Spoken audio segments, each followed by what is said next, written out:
ਸੋ ਭਲਿਓ ਆਪਣੇ ਰੱਬ ਦਾ ਸ਼ੁਕਰ ਕਰੀਏ। ਐਸਾ ਰੱਬ ਜਿਹੜਾ ਬੋਲਦਾ ਹੈ, ਗੱਲਾਂ ਕਰਦਾ ਹੈ। ਤੇ ਅੱਜ ਜਿਹੜੀਆਂ ਗੱਲਾਂ ਅਸੀਂ ਸਿੱਖਣ ਵਾਲੇ ਆ, ਅਸੀਂ ਬਹੁਤ ਕੁਝ ਆਪਣੇ ਕੋਲੋਂ ਕਹੀ ਜਾਂਦੇ ਆ। ਕਲਾਮ ਸਾਡੇ ਕੋਲ ਹੁੰਦਾ ਹੈ ਤੇ ਕੰਮ ਜਿੱਦਾਂ ਸਾਨੂੰ ਕਰਨਾ ਉਦਾਂ ਨਹੀਂ ਕਰਦੇ। ਤੇ ਫਿਰ ਖੁਦਾ ਦੀ ਕਲਾਮ ਦੇ ਵਿੱਚ ਕੁਝ ਇਸ ਤਰ੍ਹਾਂ ਲਿਖਿਆ ਮਿਲਦਾ ਹੈ। ਯਰਮੀਆ 48 ਬਾਬ 10 ਐਤ ਦੇ ਵਿੱਚ, ਜਿਹੜਾ ਖੁਦਾ ਦਾ ਕੰਮ ਬੇਪਰਵਾਹੀ ਨਾ ਕਰਦਾ ਹੈ ਤੇ ਆਪਣੀ ਤਲਵਾਰ ਨੂੰ ਖੂਨ ਰੇਜ਼ੀ ਤੋਂ ਬਾਜ਼ ਰੱਖਦਾ ਹੈ, ਉਹ ਮਲਾਉਨ ਹੋਵੇਗਾ। ਉਹ ਚੁੱਕ ਤੇ ਲੈਂਦਾ ਬਾਈਬਲ, ਰੂਹ ਦੀ ਤਲਵਾਰ, ਲੇਕਿਨ ਚਲਾਉਣ ਦਾ ਵੱਲ ਨਹੀਂ ਜਾਣਦਾ। ਤੇ ਜੇਕਰ ਵੱਲ ਵੀ ਜਾਣਦਾ ਹੈ ਤੇ ਡਰਦਾ ਉਹ ਗੱਲਾਂ ਨਹੀਂ ਕਰਦਾ, ਕਿਉਂਕਿ ਜ਼ਬੂਰ 119 ਉਹਦੀ 43 ਐਤ 'ਚ ਲਿਖਿਆ, ਹੱਕ ਗੱਲ ਨੂੰ ਮੇਰੇ ਮੂੰਹ ਤੋਂ ਜਦਾ ਨਾ ਹੋਣ ਦੇ। ਮੇਰਾ ਅਤਮਾਦ ਤੇਰੇ ਕਲਾਮ ਤੇ ਹੈ। ਉਹ ਤਮਾਦ ਨਹੀਂ ਕਲਾਮ ਤੇ ਰੱਖਦਾ, ਤਮਾਦ ਝੂਠੇ ਅੰਬੋਆਂ ਗੁਰੂਆਂ ਡਿਨਾਮੀਨੇਸ਼ਨਾਂ ਟੋਲਿਆਂ ਤੇ ਰੱਖਦਾ ਹੈ। ਤੇ ਜਿਨ੍ਹਾਂ ਦਾ ਉਹ ਫਿਰ ਖਾਦਮ ਬਣ ਕੇ, ਖੁਦਾ ਦਾ ਖਾਦਮ ਨਹੀਂ, ਉਹਨਾਂ ਦਾ ਖਾਦਮ ਬਣ ਕੇ ਤੇ ਦਲੇਰੀ ਨਾਲ ਕੰਮ ਨਹੀਂ ਕਰਦਾ। ਚੁੱਕ ਲੈਂਦਾ ਬਾਈਬਲ, ਪਰ ਡਰਦਾ ਉਸ ਤਰ੍ਹਾਂ ਬਿਆਨ ਨਹੀਂ ਕਰਦਾ ਕਿ ਇਹਨਾਂ ਛੁੱਟੀ ਕਰਾ ਦੇਣੀ ਹੈ, ਬਲਕਿ ਉਹਦੇ ਉਲਟ ਚੱਲਦਾ ਹੈ। ਤੇ ਫਿਰ ਯਰਮੀਆ 23 ਬਾਬ 28 ਐਤ ਤੋਂ 36 ਐਤ ਤੱਕ ਪੜ੍ਹਦਿਆਂ ਹੋਇਆਂ ਜਾਈਏ। ਹਾਲਾਂਕਿ ਰੱਬ ਫਿਰ ਬੰਦੇ ਨੂੰ ਬੜੇ ਤਰੀਕੇ ਨਾਲ ਸਮਝਾਉਂਦਾ ਵੀ ਹੈ, ਕਿਉਂਕਿ ਬਾਈਬਲ ਦੇ ਵਿੱਚ ਲਿਖਿਆ ਹੈ, ਕਲਾਮ ਜ਼ਿੰਦਗੀ ਦੀ ਰੋਟੀ ਹੈ, ਕਲਾਮ ਜ਼ਿੰਦਗੀ ਦਾ ਪਾਣੀ ਹੈ। ਯਰਮੀਆ 23 ਬਾਬ ਉਹਦੀ 8 ਐਤ 'ਚ ਲਿਖਿਆ, ਜਿਸ ਨਬੀ ਕੋ ख्वाब ख्वाब दसे, जिद को मेरा कलाम है, मेरे कलाम ਨੂੰ ਬਿਆਨਦਾਰੀ ਨਾ ਸੁਣਾਵੇ। ਕਿਉਂਕਿ ਜਦੋਂ ਅਸੀਂ ਸੁਣਾਉਂਦੇ ਹਾਂ ਤੇ ਫਿਰ ਅਮਸਾਲ 10 ਬਾਬ 21 ਐਤ 'ਚ ਲਿਖਿਆ, ਸਾਦਕ ਦੇ ਊਂਟ ਬਹੁਤਿਆਂ ਨੂੰ ਗਜ਼ਾ ਪਹੁੰਚਾਉਂਦੇ ਨੇ। ਇਹ ਗਜ਼ਾ ਹੈ ਜਿਹੜੀ ਸਾਡੇ ਹੋਂਠਾਂ ਤੋਂ ਨਿਕਲਦੀ ਹੈ, ਦੂਸਰਿਆਂ ਦੇ ਵਾਸਤੇ ਪਹੁੰਚਦੀ ਹੈ। ਤੇ ਜਦੋਂ ਅਸੀਂ ਆਪਣੇ ਕੋਲੋਂ ਗੱਲਾਂ ਸੁਣਾਉਂਦੇ ਹਾਂ, ਮਿਲਾਵਟਾਂ ਕਰਦੇ ਹਾਂ, ਤੇ ਖੁਦਾ ਨੇ ਸਾਡੀ ਖੁਰਾਕ ਦੇ ਬਾਰੇ ਦੱਸਿਆ ਹੈ ਕਿ ਗਿਊ ਨੂੰ ਬੂਸੇ ਨਾਲ ਕੀ ਨਿਸਬਤ, ਦੇਖ ਬੂਸਾ ਹੀ ਸੰਭਾਲਦਾ ਹੈ। ਸ਼ੁਰੂ ਤੋਂ ਉਹ ਬੂਸਾ ਹੀ ਉੱਠਦਾ ਹੈ, ਦਾਣੇ ਤੇ ਫਿਰ ਪੈਦਾ ਵਿੱਚ ਹੁੰਦੇ, ਕਾਫੀ ਦੇਰ ਤੱਕ ਤੱਕਦੇ ਰਹੀਦਾ, ਫਿਰ ਉਸ ਬੂਸੇ ਦੇ ਵਿੱਚੋਂ ਸਿੱਟਾ ਨਿਕਲਦਾ। ਉਸ ਸਿੱਟੇ ਦੇ ਦੁਆਲੇ ਵੀ ਬੂਸਾ ਹੀ ਰਹਿੰਦਾ ਹੈ। ਹਨੇਰੀ ਤੋਂ, ਤੂਫਾਨ ਤੋਂ, ਬਾਰਿਸ਼ਾਂ ਤੋਂ ਉਹਨੂੰ ਬਚਾਉਂਦਾ ਹੈ। ਉਹ ਬੂਸਾ ਹੀ, ਉਹ ਤੂੜੀ। ਪਰ ਜਦੋਂ ਪੱਕ ਕੇ ਤਿਆਰ ਹੋ ਜਾਂਦੀ ਹੈ ਤੇ ਫਿਰ ਅੱਜ ਕੱਲ੍ਹ ਦੇ ਮਾਹੌਲ ਨਾਲ ਤੇ ਥ੍ਰੈਸ਼ਰ ਮੰਗਾ ਲੈਂਦੇ ਨੇ, ਦਾਣਿਆਂ ਨੂੰ ਤੇ ਆਪਣੇ ਲਾਗੇ ਲਾਗੇ ਰੱਖਦੇ ਆ,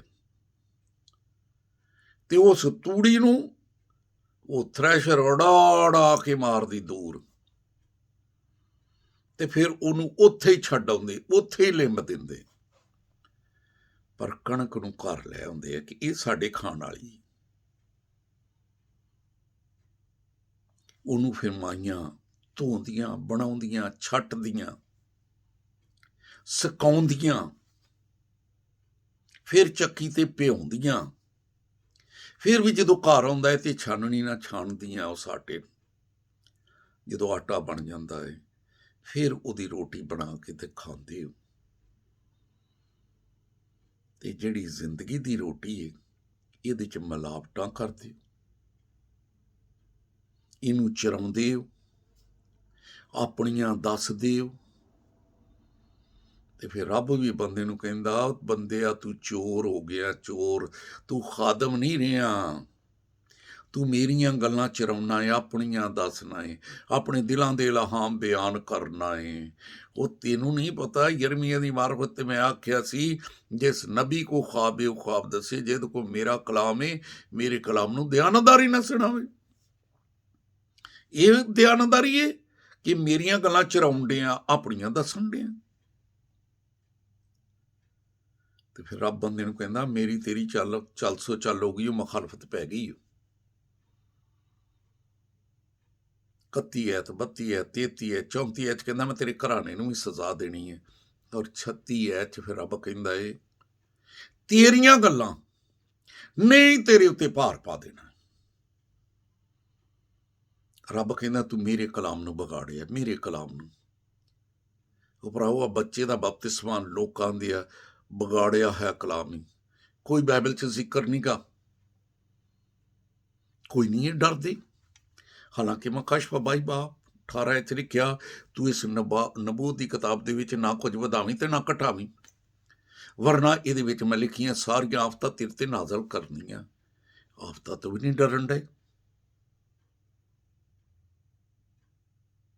ਇਸ ਪੇਟ ਨੇ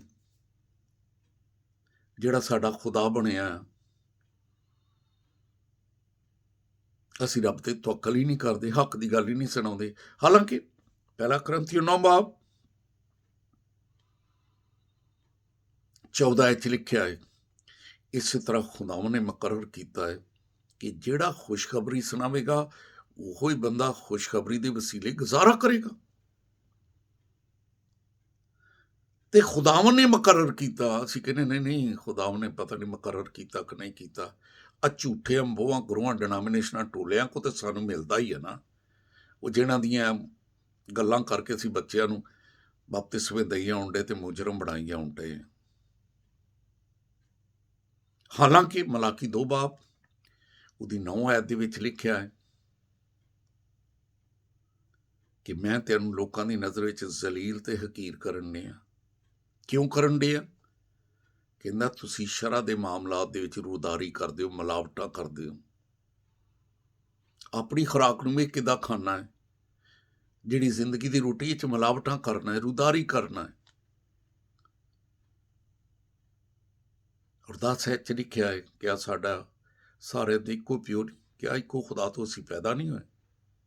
ਫਿਰ ਕਿਉਂ ਅਸੀਂ ਆਪਣੇ ਭਰਾਵਾਂ ਦੇ ਨਾਲ ਬੇਵਫਾਈ ਕਰਕੇ, ਬੇਵਫਾਈ ਕਿੱਦਾਂ ਕਰਨੀ, ਉਹਨਾਂ ਦੇ ਬਾਲਾਂ ਨੂੰ ਮੁਜਰਮ ਬਣਾਉਂਦੇ ਆ।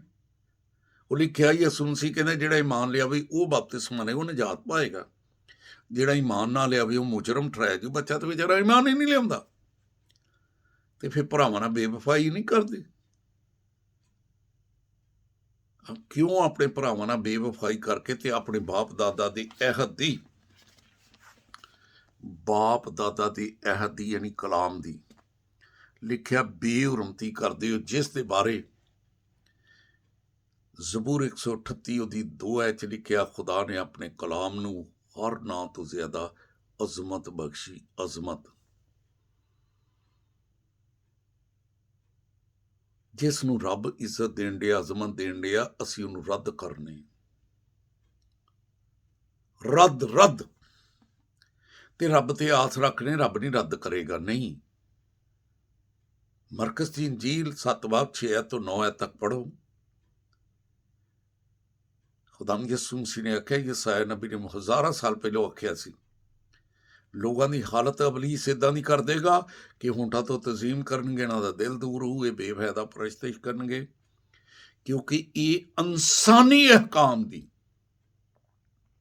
ਇੱਕ ਬਨੇ ਖੁਦਾ ਦੇ ਅਹਿਕਾਮ ਹੈ, ਇੱਕ ਬਨੇ ਇਨਸਾਨੀ ਅਹਿਕਾਮ ਹੈ, ਜਿਹ 'ਚ ਬੱਚੇ ਦਾ ਬਪਤਿਸਮਾ ਇਨਸਾਨੀ ਅਹਿਕਾਮ ਦੀ ਤਾਲੀਮ ਦੇਣਗੇ, ਖੁਦਾ ਦੇ ਹੁਕਮ ਨੂੰ ਰੱਦ ਕਰਨਗੇ, ਤਰਕ ਕਰਨਗੇ। ਤੇ ਯਰਮੀਆ ਫਿਰ 12 ਬਾਬ 7 ਤੇ 8 'ਚ ਲਿਖਿਆ, ਮੈਂ ਆਪਣੇ ਲੋਕਾਂ ਨੂੰ ਤਰਕ ਕਰ ਦਿੱਤਾ, ਮੈਂ ਆਪਣੀ ਮਿਰਾਸ ਨੂੰ ਰੱਦ ਕਰ ਦਿੱਤਾ, ਮੈਂ ਆਪਣੇ ਦਿਲ ਦੀ ਮਹਿਬੂਬਾ ਨੂੰ। ਰੱਬ ਇਕਰਾਰ ਵੀ ਕਰਦਾ ਹੈ 3 ਵਾਰੀ, ਕਹਿੰਦਾ ਮੈਂ ਕੀਤਾ ਹੈ, ਮੈਂ ਤਰਕ ਕੀਤਾ, ਮੈਂ ਰੱਦ ਕੀਤਾ ਹੈ, ਮੇਰੇ ਦਿਲ ਦੀ ਮਹਿਬੂਬਾ, ਮੈਂ ਇਸ ਨੂੰ ਇਹਦੇ ਦੁਸ਼ਮਣਾਂ ਦੇ ਹਵਾਲੇ ਕੀਤਾ ਹੈ। ਕਿਉਂ ਕੀਤਾ ਵੀ? 8 'ਚ ਲਿਖਿਆ, ਮੇਰੀ ਮਿਰਾਸ ਮੇਰੇ ਲਈ ਜੰਗਲੀ ਸ਼ੇਰ ਬਣ ਗਈ, ਇਹਨਾਂ ਮੇਰੇ ਖਿਲਾਫ ਆਪਣੀ ਆਵਾਜ਼ ਨੂੰ ਬੁਲੰਦ ਕੀਤਾ, ਇਸ ਲਈ ਮੈਨੂੰ ਇਹਨਾਂ ਤੋਂ ਨਫ਼ਰਤ ਹੋਈ। ਰੋਮੀਓ 16 ਬਾਬ 17 ਤੇ 18 'ਚ ਲਿਖਿਆ, ਜਿਹੜੇ ਲੋਕ ਇਸ ਤਾਲੀਮ ਦੇ ਬਰਖਲਾਫ, ਰੱਬ ਤਰਲੇ ਕੱਢਦਾ, ਕਹਿੰਦਾ ਮੈਂ ਤੁਹਾਡੇ ਅੱਗੇ ਇਲਤਮਾਸ ਕਰਨਾ, ਜਿਹੜੇ ਲੋਕ ਇਸ ਤਾਲੀਮ ਦੇ ਬਰਖਲਾਫ ਫੁੱਟ ਪੜਨ ਤੇ ਠੋਕਰ ਖਾਣ ਦਾ ਬਾਇਸ ਬਣਦੇ ਨੇ, ਉਹਨਾਂ ਨੂੰ ਤਾੜ ਦਿਆ ਕਰੋ, ਤੇ ਬਾਈਬਲ ਕਹਿੰਦੀ ਉਹਨਾਂ ਤੋਂ ਕਿਨਾਰਾ ਕਰਿਆ ਕਰੋ। ਇਸ ਤਰ੍ਹਾਂ ਦੇ ਲੋਕ, ਉਹਨੇ ਆਖਿਆ, ਸਾਡੇ ਖੁਦਾ ਦੀ ਨਹੀਂ ਬਲਕਿ ਪੇਟ ਦੀ, ਇਹ ਪੇਟ ਦੀ ਖਿਦਮਤ ਕਰਦੇ ਨੇ। ਤੇ ਲਿਖਿਆ, ਚਿਕਨੀ ਚੋਪੜੀ ਗੱਲਾਂ ਨਾਲ ਸਾਦਾ ਦਿਲਾਂ ਨੂੰ ਬਹਕਾਉਂਦੇ ਪਏ ਨੇ। ਲੇਕਿਨ ਅਮਸਾਲ 8 ਬਾਬ 5 'ਚ ਲਿਖਿਆ, ਸਾਦਾ ਦਿਲੋਂ ਹੁਸ਼ਿਆਰੀ ਸਿੱਖੋ, ਐਮ ਕੋ ਦਨਾ ਬਣੋ। ਰੱਬ ਤਾਂ ਕਹਿੰਦੇ ਹੁਸ਼ਿਆਰੀ ਸਿੱਖੋ, ਦਨਾ ਬਣੋ, ਕਿਉਂਕਿ ਅਮਸਾਲ 15 ਬਾਬ 24 'ਚ ਲਿਖਿਆ, ਦਨਾ ਲਈ ਜ਼ਿੰਦਗੀ ਦੀ ਰਾਹ ਫਿਰ ਉੱਤੇ ਨੂੰ ਚਲੀ ਜਾਂਦੀ ਹੈ, ਤਾਂ ਕਿ ਪਤਾਲ 'ਚ ਉਤਰਨ ਤੋਂ ਬਚ ਜਾਵੇ। ਆਓ ਇਹਨਾਂ ਨੂੰ ਮੰਨਾਂਗੇ, ਇਹਨਾਂ ਦੀ ਇਬਾਦਤ ਕਰਾਂਗੇ, ਇਹਨਾਂ ਦੇ ਪਿੱਛੇ ਜਾਵਾਂਗੇ, ਪਤਾਲ 'ਚ ਜਾਵਾਂਗੇ। ਰੱਬ ਦੇ ਪਿੱਛੇ ਜਾਵਾਂਗੇ, ਉਹ ਤਖਤ ਤੇ ਬਾਵੇਗਾ, ਕਿਉਂਕਿ ਮੱਕਾ 3 ਬਾਬ 20 'ਚ ਉਹਨੇ ਆਖਿਆ, ਜਿਹੜਾ ਗਾਲਬ ਆਏ ਮੈਂ ਉਸ ਨੂੰ ਆਪਣੇ ਨਾਲ ਤਖਤ ਤੇ ਬਾਵਾਂਗਾ, ਜਿੱਦਾਂ ਮੈਂ ਤਖਤ ਤੇ ਬੈਠ ਗਿਆ। ਇਹ ਝੂਠੇ ਅੰਬੋ ਗੁਰੂ ਡਿਨਾਮੀਨੇਸ਼ਨਾਂ ਟੋਲੇ, ਉਹ ਇਹਨਾਂ ਦੀ ਖਿਦਮਤ ਕਰਾਂਗੇ, ਐਂਡ ਉੱਤੇ ਆਪਣਾ ਕੁਆਟਰ ਵੀ ਵਿਹਲਾ ਕਰਵਾ ਲੈਣਗੇ। ਦੂਸਰੀ ਤਰਫ ਤਖਤ, ਯਹੋਨਾ 12 ਬਾਬ 26 'ਚ ਲਿਖਿਆ, ਅਗਰ ਕੋਈ ਮੇਰੀ ਖਿਦਮਤ ਕਰਦਾ ਹੈ ਤੇ ਫਿਰ ਪਿੱਛੇ ਵੀ ਮੇਰੇ ਹੋਏ। ਇਹ ਕੀ ਮਤਲਬ ਆ ਵੀ ਉਹਦੇ ਪਿੱਛੇ ਹੋਣਾ, ਉਹਦੀ ਗੱਲ ਕਰਨੀ। ਤੇ ਉਹਨੇ ਆਖਿਆ, ਜਿੱਥੇ ਮੈਂ ਆਵਾਂਗਾ ਉੱਥੇ ਮੇਰਾ ਖਦਮ ਹੋਏਗਾ, ਮੇਰਾ ਬਾਪ ਉਸ ਦੀ ਬੜੀ ਹੀ ਇੱਜ਼ਤ ਕਰੇਗਾ। ਅਗਰ ਚਾਹੁੰਦੇ ਬਾਪ को ਇੱਜ਼ਤ ਕਰਵਾਉਣਾ ਤੇ ਫਿਰ ਕਲਾਮ ਦੀ ਇੱਜ਼ਤ ਕਰੀਏ, ਕਿਉਂਕਿ ਲੂਕਾ 1 ਬਾਬ 1 'ਚ ਲਿਖਿਆ, ਹੁਣ ਬਹੁਤ ਸਾਰੇ ਲੋਕਾਂ ਨੇ ਕਮਰ ਨੂੰ ਕੱਸ ਲਿਆ ਹੈ ਕਿ ਜਿੱਦਾਂ ਤਰਤੀਬਵਾਰ ਕਲਾਮ ਹੈ ਉੱਦਾਂ ਬਿਆਨ ਕਰੀਏ। ਤੇ ਜਦੋਂ ਕੋਈ ਤਰਤੀਬਵਾਰ ਕਲਾਮ ਬਿਆਨ ਕਰੇਗਾ, ਉਹ ਵੱਡੇ ਨੂੰ ਬਪਤਿਸਮਾ ਦੇਗਾ, ਬੱਚੇ ਨੂੰ ਨਹੀਂ ਦੇਵੇਗਾ, ਕਿਉਂਕਿ ਕਲਾਮ ਦੀ ਤਰਤੀਬ ਹੀ ਇਹ ਹੈ। ਤੇ ਆਓ ਅੱਜ ਵੇਲਾ ਹੈ, ਇਸ਼ਤਿਸ਼ਨਾ 32 ਬਾਬ 29 'ਚ ਲਿਖਿਆ, ਕਾਸ਼ ਅਕਲਮੰਦ ਹੁੰਦੇ ਤੇ ਸਮਝ ਜਾਂਦੇ, ਆਪਣੀ ਆਕਬਤ ਉੱਤੇ ਗੌਰ ਕਰਦੇ ਕਿ ਕਲਾਮ ਨੂੰ ਵਿਗਾੜਾਂਗੇ, ਕਲਾਮ ਦੀਆਂ ਗੱਲਾਂ ਸਾਡੇ ਤੇ ਭਾਰ ਹੋਣੀਆਂ ਨੇ। ਯਰਮੀਆ 23 ਬਾਬ 36 ਨੂੰ ਪੜ੍ਹ ਲਓ, ਤੇਰੀਆਂ ਗੱਲਾਂ ਤੇਰੇ ਤੇ ਭਾਰ ਹੋਣੀਆਂ, ਕਿਉਂਕਿ ਤੂੰ ਰੱਬ ਦੇ ਕਲਾਮ ਨੂੰ ਵਿਗਾੜਿਆ। ਅੱਜ ਮੌਕਾ ਹੈ, ਅਕਲ ਕਰੀਏ, ਆਪਣੀ ਆਕਬਤ ਤੇ ਗੌਰ ਕਰੀਏ। ਖੁਦਾਮ ਤੇਰਾ ਖਾਦਮ ਹੁੰਦੇ, ਜਿਹੜਾ ਕਲਾਮ ਤੋਂ ਮੈਨੂੰ ਦਿੱਤਾ ਹੈ, ਉਸ ਕਲਾਮ ਨੂੰ ਪੂਰੀ ਦਿਆਨਤਦਾਰੀ ਨਾਲ ਮੈਂ ਤੇਰੇ ਲੋਕਾਂ ਤੱਕ ਪਹੁੰਚਾਏ, ਸੇਵਾਨ ਤੇ ਬੀਦ ਨਾ, ਕਿ ਤੇਰਾ ਕਲਾਮ ਲੋਕਾਂ ਦੇ ਕਦਮਾਂ ਲਈ ਚਿਰਾਗ, ਰਾਹ ਦੀ ਰੋਸ਼ਨੀ ਬਣੇ, ਝੂਠੇ ਅੰਬੋਆਂ ਗੁਰੂਆਂ ਡਿਨਾਮੀਨੇਸ਼ਨਾਂ ਟੋਲਿਆਂ ਤੋਂ ਛਡਾਵੇ। ਬੰਦ ਜ਼ੇਨ ਯਸੂ ਨਾਂ ਤੋਂ ਖੁੱਲ੍ਹਣ, ਲੋਕ ਕਿਤਾਬੇ ਮੁਕੱਦਸ ਦੀਆਂ ਗੱਲਾਂ ਨੂੰ ਸਮਝਣ, ਦੂਜਿਆਂ ਨੂੰ ਸਮਝਾਉਣ, ਤੇਰੀ ਨਜ਼ਰ ਵਿੱਚ ਦਿਆਨਤਦਾਰ ਬਣਨ। ਇਹ ਸਭ ਕੁਝ ਮੰਗਣਾ ਹੈ ਯਸੂ ਦੇ ਅਜ਼ੀਮ ਤੇ ਜਲਾਲੀ ਨਾਂ ਦਾ ਵਾਸਤਾ ਦੇ ਕੇ, ਆਮੀਨ। ਤੇ ਆਓ ਭਰਾਓ, ਕਲਾਮ ਨੂੰ ਸ਼ੇਅਰ ਕਰੀਏ, ਬੈਲ ਦਾ ਬਟਨ ਦਬਾਈਏ, ਤਾਂ ਕਿ बर ਵਕਤ ਖੁਦਾ ਦਾ ਕਲਾਮ ਸਾਨੂੰ ਹੁਸ਼ਿਆਰ ਕਰੇ, ਬਦਾਰ ਕਰੀਏ, ਅਸੀਂ ਬਰਕਤ ਪਾਈਏ, ਸਾਡੀਆਂ ਨਸਲਾਂ ਬਰਕਤ ਪਾਉਣ। ਲਾਇਕ ਕਰਨਾ, ਬੈਲ ਦਾ ਬਟਨ ਦਬਾਉਣਾ, ਦੂਸਰਿਆਂ ਨੂੰ ਵੀ ਦੱਸਣਾ ਇਸ ਚੈਨਲ ਦੇ ਬਾਰੇ। ਖੁਦਾ ਤੈਨੂੰ ਬਰਕਤ ਦੇਵੇ।